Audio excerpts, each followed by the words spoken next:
தடையின்றி நம் நினைத்த காரியங்கள் வெற்றியடைய மிகவும் எளிமையான ஒரு வழிபாடு. நம் முருக கடவுளுக்கு செவ்வாய் ஓரையில் நெய் தீபம் ஏற்றி வழிபாடு பண்ணும்போது கண்டிப்பாக நம் நினைச்ச காரியங்கள் நடக்கும். 6 வெற்றிலை காம்பு கிள்ளி எடுத்துக்கணும். நல்லா கழுவிட்டு மஞ்சள் குங்குமம் இட்டு மயில் தோகை போல் பித்தளை தாம்பால் தட்டில் அடுக்கி வச்சிடணும். சின்னதா ஒரு அகல் விளக்கு எடுத்துக்கோங்க.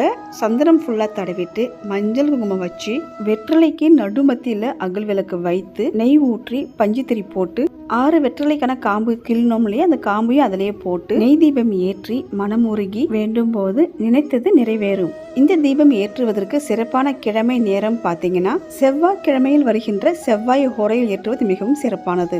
செவ்வாய் ஓரை காலை 6 to 7 மணி, மதியம் 1 to 2 மணி, மாலை 7 to 8 மணி. முருகருக்கு செவ்வாய் ஓரையில் நைவேத்தியம் செய்து நெய் தீபம் ஏற்றி வழிபாடு பண்ணும்போது வேண்டிய வரம் கிடைக்கும்.